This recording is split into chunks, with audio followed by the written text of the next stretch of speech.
오늘 함께 나눌 은혜의 말씀은 영광과 존귀와 평강을 누리는 사람이라는 제목으로 함께 은혜를 나누도록 하겠습니다. 이 말씀의 제목은 어디서 나왔냐면 우리 생명의 삶의 뒤에 성경 공부처럼 이렇게 나와 있는 게 있는데 주보에도 기록되어 있습니다. 그죠? 목장 나눔지라고 해서 그대로 이게 적용이 되어졌는데 이 말씀을 토대로 해서 말씀을 준비를 했고 또 새벽에 주셨던 그 말씀들을 되새겨 보면서 말씀을 오늘 전하려고 합니다. 오늘 말씀은 너무나 중요한 말씀이에요. 우리가 제일 기본적으로 또 알아야 할 말씀이기도 합니다. 그래서 마태복음이 참 중요한 것 같아요. 우리 살아가는 성도들에게 정말 중요한 것 같다라는 생각을 하게 되어집니다. 하나님의 자녀된 우리 모든 성도는요, 이 세상에서 하나님 앞에 늘 감사하면서 살아야 되죠. 이제 추수감사절이 또 수요일부터 이제 귀향길에 들어서고 또 차도 밀리고 해도 고향에 간다는 그 생각에 기쁨에 밀리는 것도 참을 수 있고, 저는 한 12시간을 갇혀봤어요. 12시간. 네. 거기서 그냥 자고 먹고 고속도로에서 그래 봤어요. 또 폭설이 왔을 때는 한 이틀 동안 갇혀 있었어요. 고속도로에서. 그래서 이 삶을 어떻게 해야 되나 이렇게 돌아보니까 헬기에서 다행히도 빵을 던져주고 물을 던져주고 해서 사람들이 그냥 보고만 있더라고요. 그래서 저는 이제 눈치가 빠른 사람이라 달려가서 논에 이제 달려가서 폭설이니까 막 이만큼씩 있잖아요. 그 물을 한 명 2통을 먼저 들고 오고 또 이렇게 있으니까 빵을 던져주더라고요. 빵을 한 박스를 들고 차에다가 실으니까 한 보름 정도 먹어도 될 만큼 그렇게 되더라고요. 많은 양식들을 그 헬기로 막 이렇게 주더라고요. 그런 일들도 있었는데 잠깨라고 이런 좀 우스꽝 소리를 했습니다. 데살로니가전서 5장 18절에 보면요, 범사에 감사하라는 말씀이 있잖아요. 이는 그리스도 예수 안에서 하나님의 뜻이니라는 말씀이 있습니다. 말할 수 없는 하나님의 은혜를 범사에 감사하면서 살아야 하는 것이죠. 근데 영광과 존귀와 그렇다면은 영광과 존귀와 평강을 누리는 사람으로 우리가 살아가고 있느냐라는 것입니다. 그런 사람이냐라는 것을 오늘 말씀은 우리들에게 묻고 있습니다. 영광과 존귀와 평강을 누리는 사람. 우리가 그러한 사람들이 되어야 되는데 오늘 본문 말씀은 그러한 말씀들을 해주고 있습니다. 우리 부산에 있는 포동교회라고 이렇게 여러분들 좀 알죠? 그죠? 거기 보면은 하나의 운동을 하는데 불편하기 운동을 하더라고요. 무슨 얘기야 이거 도대체 했는데 불편하기 운동이래요. 우리 성도들이 너무 편하게 예배드리고 무엇이든 다 편하게 교회 생활도 편하게 모든 봉사부터 해서 모든 것들이 다 편하고자 하는 그 마음 때문에 교회가 점점 어려워지고 섬김의 능력이 떨어지고 서로 점점 어려워진다라는 거예요. 그래서 목사님이 그것을 알고 불편하게 운동을 하고 있다는 거예요. 차도 타고 오지 마. 불편하게 오는 날.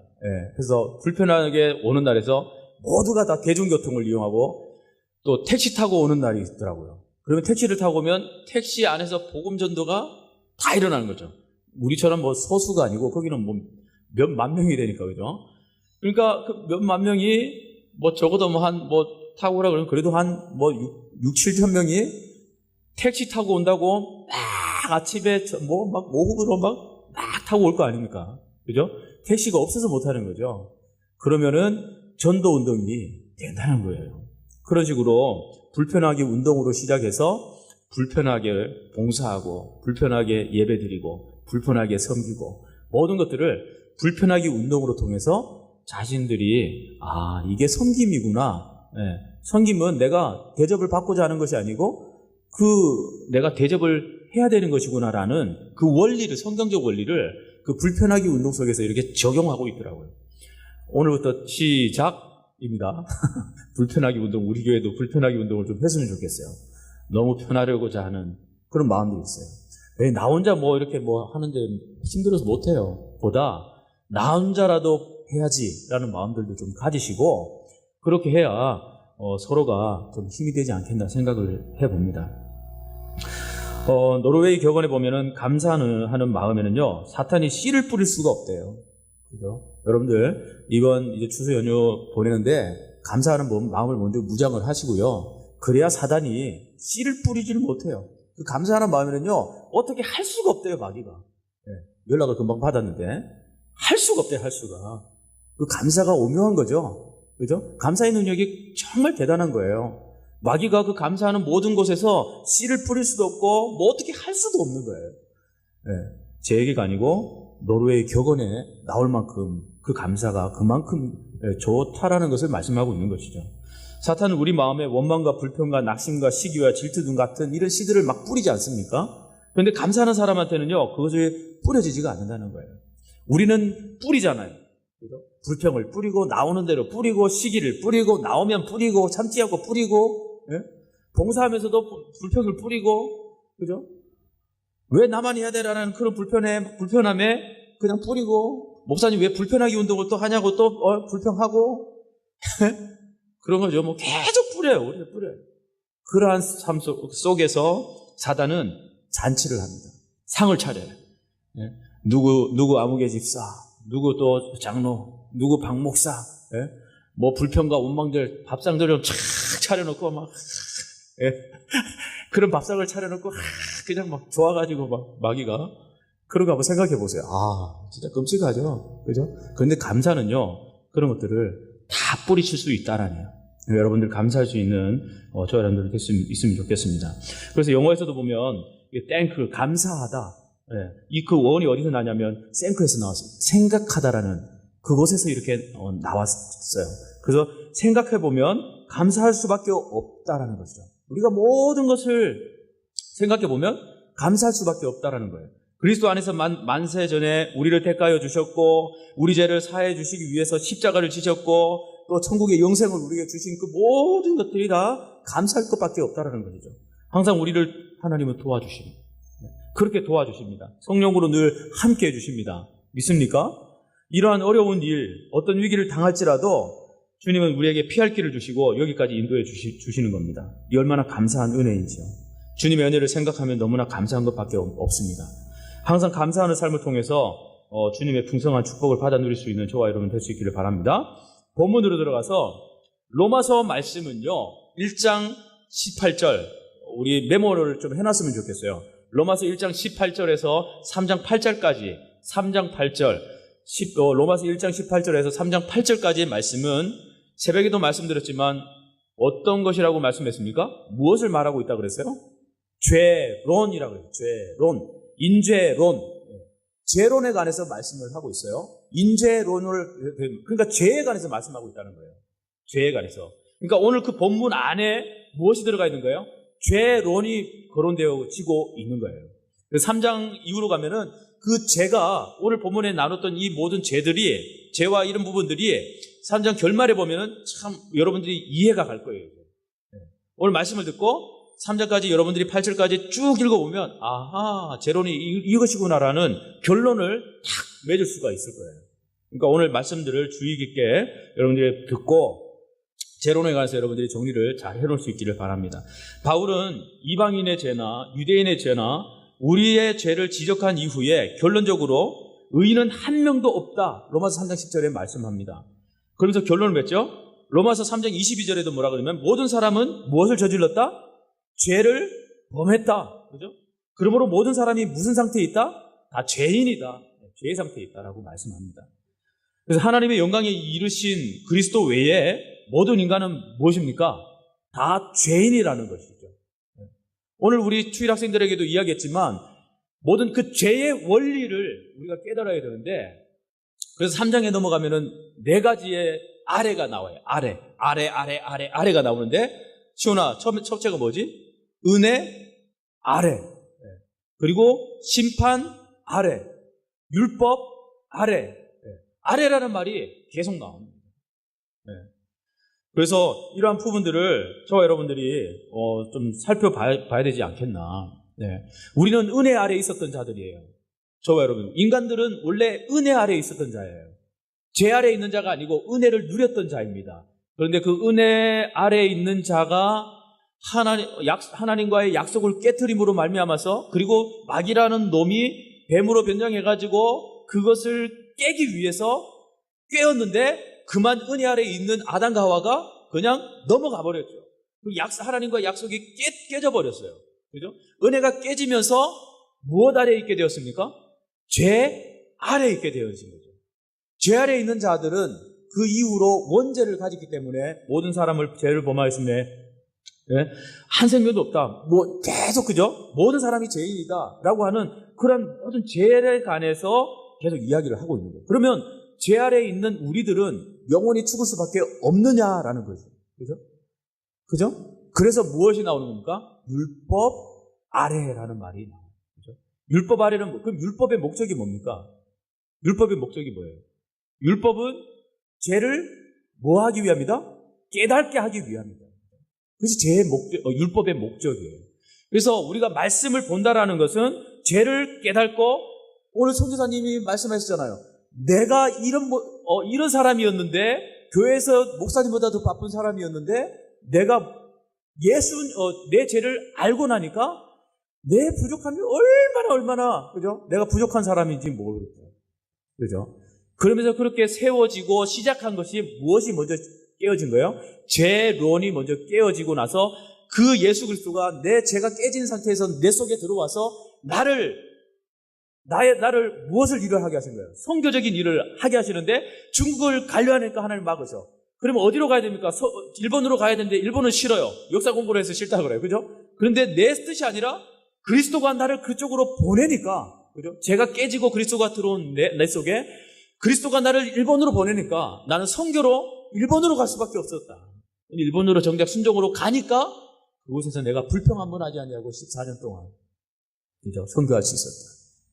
오늘 말씀이 너무너무 선교사님 말씀과 잘 맞는 그런 말씀인 것 같아요. 먼저 우리가 제일 먼저 거론할 것은 죄론이에요. 죄론. 죄가 해결돼야 되는 거예요. 우리에게는. 뭐 100번 1000번 우리가 예배 드리고 뭐 찬양하고 아무리 시장하더라도 우리의 죄성이 깨트려지지, 해결되지 않으면 우리는 그 모든 것 다, 우리는 다 그런 모든 것들이 다 무익하게 된다는 거예요. 무익하게. 그러니까 저와 여러분들이 그 말씀 앞에 늘 깨어져야 돼요. 그래서 말씀을 봐야 돼요. 말씀에 귀 기울여야 돼요. 말씀이 나의 죄를 깨닫게 하니까. 그죠? 그러니까 무엇인가 이게 깨지려고 뒤바뀌고 나의 패러다임이 일어나려면 말씀이 나에게 들어오고 그 율법이 나의 죄를 깨닫게 해서 내가 그 환경 속에 내가 죄를 지어야 될 그 상황 속에서 뿌리칠 수 있을 만한 그 말씀을 붙들고 그렇게 살아가야 되는 거죠. 그게 없으면 나는 언제나 그 속에 넘어가고 또 반복하고 또 넘어지고 이거는 계속 안 끊어져요. 이 저주는 안 끊어지는 거예요. 그죠? 그러니까 말씀으로 먼저 나의 죄를 깨닫고 그리스도가 나를 끊을 수 있도록 여러분들이 그렇게 해야 된다는 것이죠. 죄라고 하는 것은 인간과 제일 밀접한 관계를 가지고 있는 것이기 때문에 우리가 주의 깊게 우리가 살펴봐야 된다는 겁니다. 일반적으로 우리나라 조직신학 중에 박형룡 박사님의 그 조직신학을 이렇게 모태로 해서 우리 모든 신학생들이 다 공부도 하고 그렇게 신학을 정리를 하는데, 또 이 박형룡 박사는 칼빈 신학을 모태로 해서 또 이 조직신학을 정리를 했단 말이죠. 뭐 이렇게 그게 그거지만, 근데 우리의 신학 자체가 요즘에 들면 어떠한 인본주의라든가 아니면 이성주의에 물들었다는 것을 우리가 지를 수가 없어요. 우리가 늘 인본주의적인 생각으로 성경을 접근하고 질문을 해요. 그러면 내가 할 수 있는 답은 뭐냐? 목회자적으로 내가 신학적으로 대답할 수 있는 건 뭐냐면 그냥 말 안 하는 거예요. 왜냐하면 그 사람은 인본주의로 먼저 이 모든 성경적인 부분들을 접근하고 해석하려 하고 따지기로 하고 하기 때문에 대화가 안 돼요. 근데 말씀이라는 것은 인본적인 부분으로 우리가 풀어서는 절대 안 되는 거거든요. 그죠? 하나님의 계시로 된 이 말씀이 어떻게 내 인간적인 생각, 인본적인 생각으로 풀 수가 있단 말이에요. 그건 불가능한데 사람들은 요즘은 인본주의 생각으로 자꾸 성경을 자기 입맛대로 풀어나가려고 애쓰고 노력하고, 이단들은 그것을 잔치하듯 성경 공부까지 초청하면서 성경 공부를 한단 말이에요. 그죠? 참 문제인 거죠. 또 이성주의에 우리의 이성으로 생각해서 이성으로 움직이고 이성으로 성경을 생각합니다. 너무나 위험한 생각들이에요. 이런 위험한 생각들이 지금 우리 가운데 일어나고 있어요. 우리 가운데. 그죠? 그래서 우리는 인본주의 생각으로 생각하니까 성경은 안 그런데 생각하니까 우리 시험에 들어요. 그죠? 우리의 이성으로 생각하니까 우리는 시험에 들어요. 여러분들 시험 드신 분 다 지금 있겠지만 그럼 무엇으로 생각한 거예요? 인본주의. 이성으로, 내 이성으로 이해하기 때문에. 내가 이렇게 넘어졌구나. 하는 거죠. 그래서 우리 사람들이요, 죄를 짓는다는 거죠. 그죠? 네. 성경에 하나님의 계시를 자꾸 인간의 이성적으로 접근하는 시도가 아주 요즘 강해지고 있어요. 그래서 그런 시도 가운데 여러 가지 질문들이 나옵니다. 그 질문들을 우리가 어떻게 해결하고 들어가야 이 조직신학 중에 인간론이 이해가 되겠는가? 이제 재론이 해결돼야 조직신학 그 뒤에 이어서 인간론이라고 나옵니다. 왜 하나님이 인간을 창조하셨고, 왜 인간을 이토록 하나님의 형상으로 지었고, 이런 부분들이 이제 인간론에 대해서 쫙 하는데 재론이 이해가 되지 않으면 이 인간론이 이해가 되지 않는 거예요. 그래서 저와 여러분들이 오늘 로마서의 말씀을 통해서 이 교리적 부분으로 바울이 잘 정리를 해놨는데 이 말씀도 보면서 우리가 교리도 접근하면서 우리가 다방면으로 우리가 한번 살펴보자는 것이죠. 자유의지가 인간의 죄 문제에 있어서 처음에 대면하는 것이 뭐냐면 딱 대면하는 것이 뭐냐면 자유의지예요. 네. 자, 물어봅시다. 자유의지가 있느냐 없느냐의 문제로 여러 교표가 주장이 갈리는데 여러분들은 자유의지가 있다라고 생각해요? 없다라고 생각해요? 이재용 목사님. 자유의지가 우리에게 있다라고 생각하십니까? 없다라고 생각하십니까? 하나님이 있다라고 생각하세요? 네, 있다라는 주장입니다. 있다라는 주장. 그러면 우리 시원이는 없다? 모르겠어? 네, 내가 무슨 얘기인지 못 들었어요. 네, 자유의지가 있느냐 없느냐. 우리 합동교단은요, 자유의지가 없습니다. 없다라는 주장 중입니다. 그런데 대부분 우리 합동 측도 좀 많이 변해서 우리의 자유의지가 있다. 있는 것처럼 느껴져요, 실제. 여러분들도 자유의지가 있잖아요. 그죠? 아니면 로봇처럼 그냥 뚝뚝뚝 가서 요렇게, 저렇게, 예배 요렇게 돼, 저렇게 해야 돼, 거룩하게 해야 돼, 도둑질하지 마라. 계속 매여가지고 자유의지 없이 하는 것 같잖아요. 그럼 너무 재미없는 것 같잖아요. 그런데 우리는 자유의지 없다라는 측의 우리 주장입니다. 근데 이게 그렇게 중요하고 안 하고 그런 건 없는데, 우리 장로교, 우리 교단에는 자유의지가 없다라는 걸 말하는 거예요. 나머지 교파들에 대해서는 자유의지가 있다라는 거 이렇게 주장하고 있습니다. 요즘 추세는요, 그렇게 우리 교단에서도 많이 그런 자유의지가 있다라는 그런 성향들을 많이 가지고 있습니다. 그래서 자유의지에 대해서 정의를 세워놔야 우리의 죄가 무엇인가에 대해서 성경적으로 정확하게 알 수 있기 때문에 그런 거예요. 성경에 자유의지라는 말을 찾아보면 있어요, 없어요? 네? 있어요, 없어요? 자유의지 있어요, 없어요? 없어요. 그죠? 성경에 자유의지에 대해서 말한 게 전혀 없어요. 그런데 성경에는 자유의지라는 것이 있는 것처럼 보여요. 있는 것처럼 보여요. 그런데 성경에 비춰있는 자유의지는 어느 한쪽에 딱 붙잡혀 있다는 것이죠. 그게 다른 거예요. 저와 여러분들은 자유의지가 있는 것처럼 느껴지지만 우리가 성경적으로 볼 때 그 성경에서 무엇인가 딱 한 켠에 탁 붙잡고 있기 때문에 우리에게는 그 붙잡혀 있는 그것 때문에 우리는 자유의지가 있는 것이 아니고 그냥 붙잡혀 있는 것으로 인해서 우리가 이끌려가는 것이죠. 그게 다른 것입니다. 그런데 성경에는 잡혀 있다라고 하는 것은 그 뉘앙스가 좀 다르죠. 그죠? 잡혀 있다고 하는 것은 자유의지가 없다라는 것이 되는 거잖아요. 그죠? 모든 사람들은 내 스스로 판단하고 내 스스로의 양심이나 윤리나 도덕에서 간다고 이렇게 생각은 합니다. 아담 이후 모든 사람들의 일어난 생각들입니다. 그죠? 그런데 이러한 유대인들에게 예수님이 오셔서 하시는 말씀이 너희 아비는 마귀다라고 그렇게 이야기해요. 네? 마귀다라고 이야기를 해요. 오늘 본문에서도 사도 바울이 말하는 이야기가 예수님과 같은 말이에요. 그래서 마귀는 처음부터 거짓말하는 자였고 그 아비의 욕심을 너희도 행하였다고 그렇게 말씀합니다. 유대인들은 누구를 섬기는 자예요? 철저하게 누구를 섬기는 자입니까? 여호와를 섬기는 자이잖아요. 그죠? 여호와를 섬기는 자예요. 근데 여호와를 섬기면서 거기에 기록된 온갖 율법의 종교 행위를 하면서 자랑처럼 그렇게 살아왔던 자들이 바로 유대인들이란 말이에요. 그죠? 사도 바울도 그러한 부분들을 지적하고 있는 거죠. 그죠? 그들의 그러한 죄를 지적하고 있는 거예요. 그런데 그러한 유대인들의 일생을 예수님께서 단 한마디로 딱 평가하는데 너희 아비는 마귀라. 너희 아비는 마귀라. 그들은 조상의 그 율법들 전승 받아서 끝까지 그들은 지켜오잖아요. 그죠? 근데 너희 아비는 마귀라고 하니까 얼마나 충격입니까? 결국은 무엇입니까 이게? 지금까지 여호와를 섬겼던 모든 종교적인 행위가 다 어디에 매여 있었다라는 거예요? 너희의 모든 행위는 마귀에게 매여 있다는 거예요. 죄 아래에 있다라는 거예요. 너희의 모든 재론을 거론하는데 너희는 율법 아래에 있는 것이 아니고 다 죄 아래에 있는 자들이다. 율법을 보면 너희 죄들을 깨달아야지 어떻게 그 율법으로 자랑거리가 되어지고 율법을 덧입어서 너희들이 간음을 하고 또 혼음을 하고 아니면 동성애를 저지르고 많은 일들을 일삼고 저질렀단 말이죠. 그죠? 에베소에 가면은 또 이단들, 그죠? 이단의 거론을 통해서 정말 거기 보면은 정말 뭐 영광과 존귀와 평강을 누리는 사람처럼 보이잖아요. 그죠? 그러한 일들이 보이고 베드로전서에도 보면 그런 부분들이 보이지 않습니다. 그죠?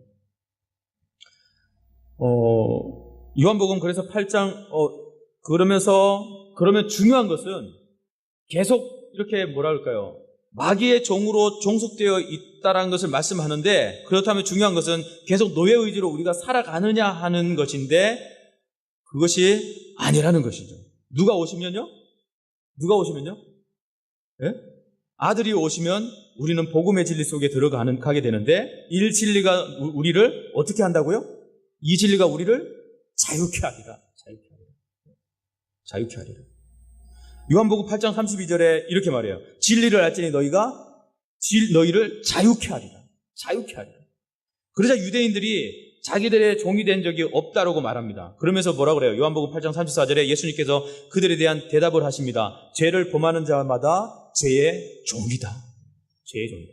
죄를 범하는 자마다. 이것이 성경에 나오는 죄론이에요. 죄론. 인죄론. 우리가 하나님 안에서 자유로워지려면 진리이신 복음, 말씀으로 거룩해져야 된다는 것을 져야 되는 겁니다. 요한복음 17장 17절에 이렇게 말해요. 진리로 거룩하게 하옵소서. 아버지의 말씀은 진리입니다.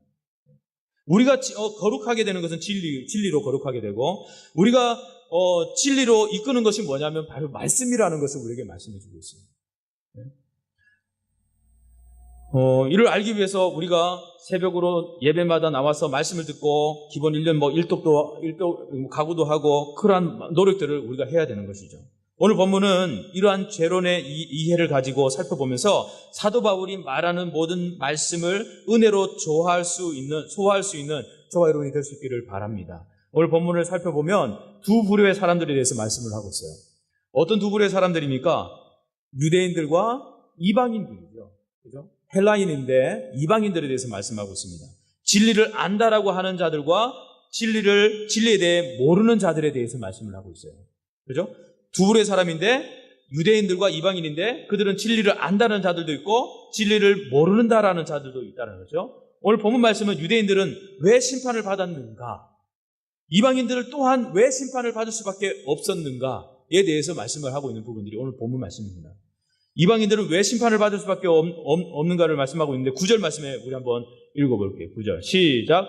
악을 행하는 사람의 영에는 환난과 공고가 있으리니 먼저는 유대인에게요 그리고 헬라인에게며 10절 읽어봅시다. 시작. 선을 행하는 각 사람에게는 영광과 존귀와 평강이 있으리니 먼저는 유대인에게요 그리고 헬라인에게라. 영에는 두 부류의 사람이 있는 거죠. 그죠? 악을 행하는 사람과 선을 행하는 사람이 있는 겁니다. 그죠? 그것이 우리의 영의 두 부분인데 악을 행하는 사람은 무엇이 있다고 합니까? 환난과 공고가 있다라고 그래요. 악에 행하여져 있는 사람들. 그런데 선을 행하는 사람은 영광과 존귀와 평강이 있다라고 그렇게 말합니다. 그러니까 저와 여러분들이 그 선을 행하는 사람이 되어져야 돼요. 오늘 선교사님도 말씀을 하셨지만은 복음을 전할 준비가 되어 있는 자가 되라. 온유함으로 선하게 복음을 전할 수 있는 자가 되라. 싸움꾼으로 그렇게 보이는 것이 아니라 적의 삶 가운데서 정말 천국의 모습을 보여줄 수 있는 자가 되라라고 말씀을 했잖아요. 그죠? 그것이 뭡니까? 선을 행하는 사람이에요. 평강과 온유와 평강으로 선을 행할 수 있는 사람. 있는 사람. 그런 사람이 그런 행동을 하는 거죠. 악을 행하는 사람은 뭐 불의를 행하기 때문에 지나가는 곳마다 불의가 일어날 수밖에 없고요. 불평하면 불평이 일어날 수밖에 없고, 시기하면 시기로 인해서 계속 번져갈 수밖에 없고요. 그죠? 이것이 악의 요소고. 근데 우리는 악을 행하는 사람이 아니라 선을 행하는 사람이 되어야 된다는 것을 말씀을 하고 있습니다. 저와 여러분은 영광과 존귀와 평강을 누리는 선을 따르는 사람이 되기를 주님으로 축복합니다. 우리 인간은 죄를 지어서 죄인이 아니라 죄인이기에 죄를 짓는 것이라고 우리 마틴 루터가 그렇게 이야기했어요.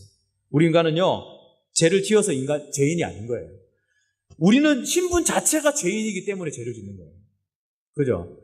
죄 아래 있는 자이기 때문에 죄를 짓는 거예요. 그래서 이 죄 아래라는 것은 뭐냐면, 복수로 되어 있는 것처럼 이렇게 보이잖아요. 그런데 복수가 아니고 단수로 사용하고 있어요.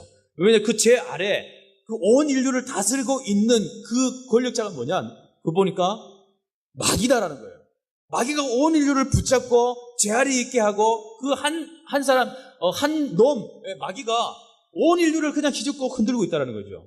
죄 아래 있는 인간들을 그냥 이렇게 옮기고 저렇게 옮기고, 밥상 차려서 막 잔치하고, 오늘은 불평의 반찬을 먹을까 하고, 그렇게 한다는 것이죠.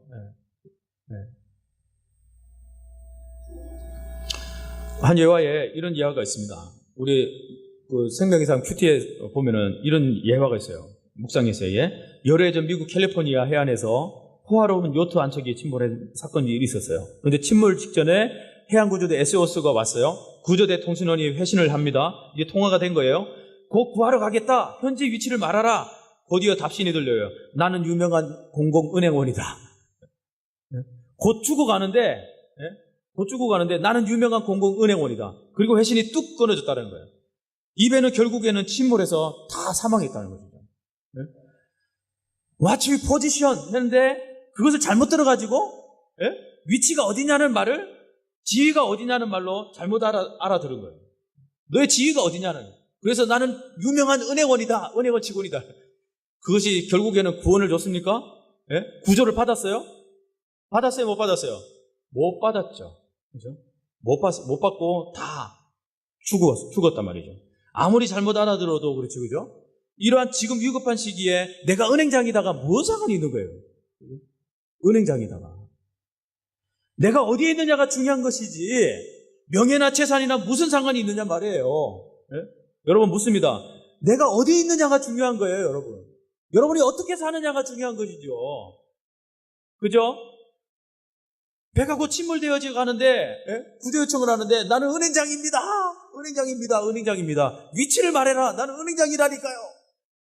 근데 배는 침몰되어져 가고. 우리가 이러고 있어요. 우리가 이러고 있단 말이죠. 이렇게 죄를 짓고 있어요. 하나님은 구조 요청을 하고 어떻게 해주랴 그러는데 제가 하나님 이런 사람이라니까요. 그러고만 있어요. 그죠? 정작 그 죄를 선교사님처럼 이 속에서 변화시켜서 예수 그리스도가 내 마음속에 들어오도록 해가지고 내가 성교로 그냥 가야 되는데 구조선을 만들어서 가야 되는데 오히려 침몰하고 있어요. 난 침몰하고 있어요. 내 재산이 내가 명예가 하면서 점점 침몰하고 있어요. 침몰되는 부분들이 바로 나라는 것을 기억하십시오. 저와 여러분들이라는 것을 기억하십시오. 나가 아니야 라고 생각하지 마세요. 나입니다. 저와 여러분들이에요. 그렇다면 현 시점에서 우리가 정말 알아야 될 것이 뭐냐? 첫째, 우리가 따라합니다. 나 자신을 아는 것이 중요하다. 오늘 선교사님 말씀하고요. 너무 비슷한 것 같아요. 말씀드려요. 항상 이제 목사님이 하시는 목사님 설교하고도 비슷하고 선교사님 말씀하고 비슷하고 참 이렇게 좀 영적으로 맞는 부분들이 있을 때 참 오묘하고 놀라울 따름입니다. 내가 누구인지 왜 사는지 지금 어디에 있는지 어디로 가고 있는지를 우리는 알아야 되죠. 이를 두고 파스칼은 이렇게 표현해요. 나는 의인이나 위인이나 성인이 존재한다는 것은 믿지 않는다. 이 땅에는 오직 한 종류의 사람만 존재한다. 우리 모두는 죄인이다. 하나님의 선언하시는 거예요. 의인은 없나니 하나도 없다. 하나님은 선언하셨어요. 나도 죄인이고 여러분도 죄인입니다. 우리 모두는 다 죄인인 거예요. 인정하기 싫어도 자존심 상해도 어쩔 수 없어요. 기분 나빠도 뭐 어쩔 수 없는 거죠. 우리 다 죄인이에요. 이것을 우리가 받아들이지 않으면 우리의 죄는 깨질 수 없고 우리는 변할 수 없어요. 죄 아래에 놓여있는 자로 인해서 율법 아래서 너는 죄인이야 해도 우리는 말씀을 들어도 나는 죄인이 아닌데요, 나는 의인인데요 하면서 말씀을 보는 자는 늘 그것으로 인해서 이제 어디로 가는 거예요? 네? 마귀가 손을 콕 잡고 좋은 곳으로 가는 것이죠. 네? 어디로 가요? 온천으로 가는 거죠. 온천. 근데 마귀님 온천이 왜 이렇게 좀 뜨겁네요? 점점 뜨거워지면서 나중에는 이제 못 버티는 거죠. 너무 뜨거운 거 아니에요? 네? 나중에는 못 살겠어요. 그럼 그때는 늦은 거죠. 한 번 들어가면 영원히 그 속에도 못 나오니까. 조심하세요. 마귀가 끌고 가는 것들 다 조심하셔야 돼요. 깨어 있어야 됩니다. 자꾸 왜 자꾸 이렇게 농담이 나오는 줄 아세요? 졸고 있기 때문에. 졸고 있기 때문에. 제 설교가 아주 딱딱하게 이렇게 준비됐는데 자꾸 이렇게 유머로 자꾸 가서 이게 주여 졸기 때문에 자꾸 좀 깨라고 이렇게 자꾸 이야기를 하고 있습니다. 죄인은요, 로마서 1장 16절 말씀에 말씀한 대로 내가 복음을 부끄러워하지 아니하노니 이 복음은 모든 믿는 자에게 구원을 주시는 하나님의 능력이 됩니다. 그죠? 저와 여러분이 죄인이라면 우리 자신에 대해서 잘 알고 있어야 되는 거죠. 나 자신이 복음에 부끄러움이 없는지 돌아봐야 되는 겁니다. 그리고 내가 죄인임을 철저히 인정하고 회개하는 일이 끊이지 않도록 기도해야 되는 거예요. 그래야 우리의 죄의 상태를 정확하게 알고 복음으로 소멸시킬 수 있는 겁니다. 로마서 1장 17절에 뭐라 그럽니까? 복음에는 하나님의 의가 나타나서 믿음으로 믿음에 이르게 하나니 기록된 바 오직 의인은 믿음에 이르게 하나니 기록된 바 오직 의인은 믿음으로 말미암아 살리라 함과 같습니다. 1장 10절에 말씀한 대로 어떻게 하든지 하나님의 뜻 안에서 좋은 길 얻기를 구할 수 있어야 됩니다. 1장 10절에 보면요, 어떻게 하든지 그래요. 어떻게 하든지. 너희가 어떻게 하든지, 뭐 어떤 상태에 있든지, 돈이 많든지, 뭐 어떻게 하든지 간에 좋은 길 얻기를 구해야 되지 않겠냐. 어떻게 하든지. 제발. 그러고 있는 것 같아요. 사도 바울이. 제발! 어떻게 하든지 좋은 길 얻기를 좀 구해라. 죄 아래 있지 말고 은혜 아래 있도록 너희가 좀 어떻게 하든지 해야 되지 않겠냐라는 거예요. 1장 10절에. 그러면서 8절부터 쭉 뭘 말하는 거예요? 죄론에 관해서 이제 이야기합니다. 그 어떻게 하든지가 죄 때문에 그런 거죠. 죄에 놓여있는 그 유대인들, 헬라인들, 그들이 뭐 심판을 받느냐 안 받느냐 아니고 그들은 그 율법 앞에서 죄인인데 죄를 해결받지 못하면 다 죄인들은 뭐 어떻게 되는 거예요? 멸망당할 수밖에 없다라는 것을 말하는 것이죠. 심판이 있다라는 것을 말씀하고 있는 거예요. 유대인이든 이방인이든 누가 잘났든 못났든 그런 게 아니고 심판을 받는다라는 거예요. 심판을. 이 자리에 있는 저와 여러분들도 유대인과 같은 그런 마음들을 가지면 우리의 심판을 받는 수밖에 없어요. 우리의 죄론, 우리의 죄론을 먼저 깨야 되는 거예요. 오늘 그걸 말씀한 거예요. 오늘 설교 끝이에요. 그거를 우리가 해결받지 못하면 우리는 어떻게 될까요? 근데 바울은 죄론을 거론하면서 누구의 죄를 거론하고 있는 겁니까? 오늘 본문에는요, 유대인들의 죄들을 거론하고 있는 거예요. 유대인들의 죄들. 네? 1장 18절에서 25절까지 함께 우리 한번 읽어보겠습니다. 1장으로 한번 넘어갈게요. 앞으로 수고스럽지만 21절에서 25절까지 한번 읽어봅시다. 21절에서 25절 시작. 하나님을 알되 하나님을 영화롭게도 아니하며 감사하지도 아니하고 오히려 그 생각이 허망하여지며 미련한 마음이 어두워졌나니 스스로 지혜 있다 하나 어리석게 되어 썩어지지 아니하는 하나님의 영광을 썩어질 사람과 새와 짐승과 기어다니는 동물 모양의 우상으로 바꾸었느니라. 그러므로 하나님께서 그들을 마음의 정욕대로 더러움에 내버려 두사 그들의 몸을 서로 욕되게 하셨으니 이는 그들이 하나님의 진리를 거짓 것으로 바꾸어 피조물을 조물주보다 더 경배하며 섬깁니다. 주는 곧 영원히 찬송할 이시로다. 아멘. 지저분하죠. 여기에는 동성애도 있고요, 혼음도 있고요. 네? 그 동성애 우리가 철저하게 막아야 되고 반대해야 됩니다. 이건 하나님이 싫어하는 겁니다. 이 성경적으로도 있을 수 없는 일이에요. 동성애 여러분들 막 이루어지면 막 그냥 그 서명하는 운동에 막 적극적으로 달려드셔서 하셔야 돼요. 이거 절대 이루어지면 안 됩니다. 이것을 통해서 막 성적인 문란을 통해서, 그죠? 학문으로 그렇게 하잖아요. 제일 세균이 많고 지저분한 것이 뭡니까?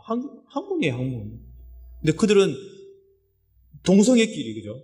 그 일들을 한다라고 하고 있다는 거예요. 그죠? 그러니까 에이즈도 많고 질병도 많고 노년에 되면 그냥 걸어가면 이게 배설물이 그냥 나와요, 그냥. 그래서 그들이 노년에 고백하는 것이 동성애 절대 안 된다. 늙어가지고 이제 몸 다 망가지고 늙어가지고 그렇게. 그러니까 지금 우리들이요 철저하게 이거는 뭐 마귀가 그냥 완전히 그냥 현혹해서 그냥 그것들을 막 지저분하게 만드는 것 같아요. 동성애는 정말 절대로 반대해야 돼요. 오늘 성경에도 그렇게 나와 있지 않습니까? 그죠? 하나님을 알 때 하나님을 영화롭게도 안 한대요. 감사하지도 없어요. 그 생각이 늘 허망해요. 미련한 마음이 어두워졌어요. 미련한 마음으로 어두워졌어요. 이것들은 우리를 어둡게 합니다. 어두운 상태는 죄 아래 있게 만들어요. 깨어서 내가 어둠에 있는 상태에서 내가 깨어서 이렇게 선한 행위를 하고 그럴 수가 없어요. 그래서 우리가 깨닫고 어둠에서 깨닫고 그것을 다 깰 수 있는 것은 뭐냐? 율법 아래 있어요. 말씀 아래 앞에 있어요. 그래서 말씀이 나는 죄인이구나. 말씀을 읽을 때마다 나는 죄인이구나. 나는 죽을 짝이구나. 죄 아래 있는 자로서 나는 심판대 앞에서 나는 지옥 갈 자밖에 되지 않겠구나. 이것을 여러분들이 깨달아야 돼요. 그래서 예수 그리스도가 십자가에 못 박혀 죽으심으로 인해서 은혜 아래 다시 있도록, 은혜 아래 다시 있도록 하기 위해서 그 고난의 십자가를 지시고, 그죠? 우리 그 믿는 자마다 은혜 아래 다시 회복할 수 있도록 기회를 주시지 않습니까? 그죠? 이것이 우리에게 주신 것이 뭐예요? 그 예수 그리스도가 바로 복음이라는 것이죠. 그 관계가 끊어진 우리들을 관계를 연결해주고 그 연결된 우리들은 복음의 관계, 은혜의 관계가 되어져서 우리는 천국을 할 수 있다. 이것이 얼마나 강력하게 오늘 본문 말씀에서 이야기하고 있는지 몰라요. 여러분들이 꼭 깨달을 수 있기를 바랍니다. 로마서 3장 9절 20절 말씀에도 보면 사람이 어떤 상태에 있는지 우리에게 말씀해 주고 있습니다. 3장 우리 9절 20절 제가 한번 읽어볼게요. 9절 그러면 어떠하냐? 우리는 나으냐? 결코 아니라 유대인이나 헬라인이나 다 죄 아래 있다고 우리가 이미 선언하였느니라 그랬어요. 20절에 보니까 그러므로 율법의 행위로 그의 앞에 의롭다 하심을 얻을 육체가 없나니 율법으로는 죄를 깨달음이니라. 그러니까 율법으로는 죄를 깨닫는다라고 그렇게 이야기해요. 그러니까 여러분들이 말씀을 보면은 죄를 깨달을 수 있는 거예요. 그래서 패하면 안 돼요. 말씀 보는 것을 사모해야 돼요.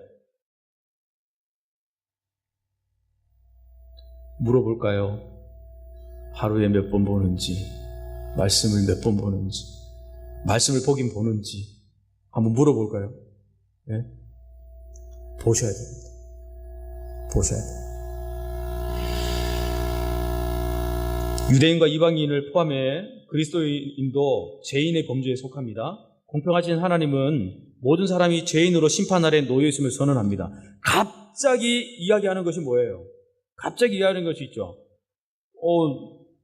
11절에 보면 이는 하나님께서 외모로 사람을 취하지 아니하십니다. 갑자기 이렇게 사람 외모로 취하지 않는 자. 이건 뭡니까? 공평하신 하나님에 대해서 말씀을 하고 있는 거예요. 유대인이든 헬라인이든 이방인이든 공평하신 하나님은 반드시 그 죄론에 대해서 뒤바뀌면 악인에서 삶을 벗어버리고 선한 삶을 살아가면 선을 행하는 사람이 되면 영광과 존귀와 평강이 있으리니 먼저는 유대인에게 헬라인에게 평강이 있으리니 그렇게 말씀합니다. 자 여러분 평강을 추구할 수 있는 저와 여러분이 될 수 있기를 주님의 이름으로 축원드립니다. 9절 10절의 말씀을 우리 보면은 악을 행하는 각 사람의 영에는 환난과 공고가 있다. 선을 행하는 각 사람에게는 영광과 존귀와 평강이 있다라고 말했어요. 그것처럼 저와 여러분이 그러한 삶을 살아갈 수 있기를 주님의 축원드립니다. 율법이 없어도 범죄 때문에요. 여러분 이것은 그냥 우리의 문득 스쳐가는 것으로 보면은 율법이 없고 범죄했다라고 하는 것은 동성애를 했다든지 사진을 저질렀거나 자기 욕심대로 부와 탐심과 이런 것들만 위해서 살았다거나 하는 이러한 식의 의미가 연상되어질 거예요. 12절에 보면 그렇습니다. 무릇 율법이 없이 범죄하는 자는 또한 율법 없이 망하고 무릇 율법이 있고 범죄한 자는 율법으로 말미암아 심판을 받으리라. 이 12절이 너무너무 어렵더라고요, 여러분. 정말 너무 어려운 말씀이에요, 여러분. 이 말씀이에요. 예. 율법이 없어도 범죄 때문에, 율법이 있어도 범죄 때문에. 여러분, 이것은 그냥 우리의 문득 지나가는 것을 보면 율법이 있고 없고 범죄했다라고 그냥 우리가 덮고 넘어갈 수 있어요. 그런데 이 동성애를 저지르면 속하는 거구나. 사진을 저지르면 속하는 거구나. 우리가 욕심을 부리고 이런 것들이 이렇게 속하는 것이구나. 우리가 생각할 수도 있어요. 그리고 율법이 있고 범죄했다. 이것은 율법의 본질을 다 놓쳐버리고 사람에게 보이려고만 의를 드러내는 것. 그죠? 의를 드러내는 것. 그래서 율법이 지향하는 본질을 잃어버린 것을 범죄라고 우리는 생각할 수도 있어요. 물론 이 두 가지가 원래 범죄입니다. 그러나 마지막 날 하나님의 심판대에서 심판의 기준이 그런 죄의 문제인가 하는 거예요. 죄의 문제인가? 아니죠. 그런 죄의 문제는 궁극적으로 무엇 때문에 드러나는 현상뿐입니까? 하나님의 관계가 단절되었기 때문에 하나님과의 관계가 단절된 관계가 궁극적으로 누구로 인해서만이 이어질 수 있는 거예요. 누구로 인해서 이어질 수 있는 거예요. 이 재론을 거하는 것은 누구를 나타내기 위한 거예요? 따라서 예수 그리스도. 네. 우리의 인간적인 모든 재론, 인재론, 이 모든 부분을 막 거론하는 부분들은 결국에는 누가 오시고 누가 십자가에 죽으시고 누가 우리를 구원하느냐 문제인 거예요. 그죠? 우리를 모든 죄인인데 어떡하나 이 부분들을 주님이 오셔서 율법을 완성하시고 그를 믿는 자마다 구원을 받게 하시는 그것을 세우기 위함이라는 것이죠. 그죠? 다시 우리를 은혜 아래 있게 하시기 위한 것이란 말이죠. 그래서 우리가 우리의 재론을 거론하고 우리의 죄인이라는 것을 이 말씀을 통해서 계속 느끼면서 결국에는 무엇을 말하느냐? 구약이나 신약이나 무엇을 말하느냐? 무엇을 말하는 거예요? 예수 그리스도를 얘기하는 거예요. 우리의 관계적인 모든 부분들이 하나님과 관계나 예수 그리스도 관계나 모든 부분들이 누구를 통해서 연결되어지는 거냐? 바로 예수 그리스도를 통해서 연결되어진다는 것을 말씀해 주고 있습니다. 심판을 받고 하고 이것도 중요하지만 결국에는 우리가 심판받는 존재인데 이 존재들이 누구 때문에 우리가 구원을 받을 수 있느냐라는 거예요. 이게 오늘 말씀의 핵심입니다. 그리고 재론을 우리가 말한 이 긴 시간 동안에 이 말한 부분들이 바로 예수 그리스도를 말하기 위해서 그런 거예요. 그래서 인간론이 들어가고 그 다음에 또 예수님이 누구신가 그리고 하나님이 누구신가 계속해서 우리 교리로 이렇게 계속해서 깊이 있게 들어가는 거예요. 우리 신학교 들어가가지고요 책 3페이지 인간론 들어갔는데 3페이지 한 학기 동안 3페이지만 하고 마쳤어요. 할만하면 질문하고 답하고 질문하고 답하다 보면 진도는 안 나가요. 진도는. 그리고 시험 본단 말이죠. 미치겠어요. 그래서 알아서 레포트로 대체해버려요. 레포트 하면은 모든 게 이제 또 다 막 책을 수십 권 읽어가지고 또 서론문 내고 레포트 쓴다고 막 하면은 그게 또 이해가 돼요. 쓰면서 이해가 되잖아요. 그죠? 네. 그렇게 공부를 했어요. 실제 수업은 매일 토론하고 질문하고 받는다고 해서 우리 신학생들의 그 질문이 성도들의 질문이야, 또. 그러니까 실제 목회를 하면서 질문을 받고 또 자기도 고문이 생기고 그런 부분들을 쭉 와가지고 교수님에게 이야기하는 거예요. 쭉 이야기하면 또 그 대답한다고 더 하면 한 30분이에요. 한 질문에 30분이에요. 그러면 수업 2시간, 3시간 그냥 지나가고. 3페이지 나갔다니, 3페이지. 한 게 없어요, 한 게. 그래서, 등록비가 아깝다, 등록비가. 근데 졸업하고 나니까 그래도 다 얻은 게 있고 다 또 그렇더라고요. 예? 그것이 중요한 것이 아니고 오늘 예수 그리스도를 인정하느냐 안 하느냐 결국에는 이 부분에 대해서 종지부를 우리가 찍어야 된다는 것을 말씀하고 있습니다. 예. 바울은 이 부분을 정확하게 지적하고 있어요. 유대인이든 이방인이든 심판대 대상자이다라는 것을 드러내는 것입니다. 이 부분을 우리가 명확하게 인식을 할 수 있는 저와 여러분이 되어서 정말 예수 그리스도를 우리가 그냥 모형처럼 무늬처럼만 우리 생각하지 마시고 예수 그리스도가 이만큼 우리의 전부이십니다. 전부이십니다.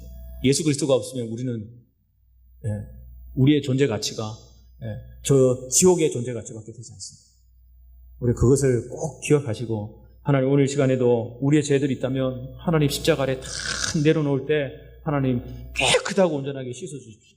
아직까지 내 심령에 봉사와 보이는 것에 또한 그런 것에만 내가 신경 쓰고 있고 정말 내 죄에 대해서 고민하지 못한 부분이 있다면 하나님 오늘 시간에 내 죄를 고민하고 예수 그리스도 나의 구원자로 받아들일 수 있게 해주십시오. 예수님이 그것 때문에 이 땅에 오시지 않았습니까? 그러면서 우리가 고백하면서 우리 한번 기도했으면 좋겠습니다. 우리 한번 조용하게 우리 한번 기도합시다. 우리 마음을 가슴에 얹고 우리 한번 기도했으면 좋겠습니다. 1분만 기도합시다.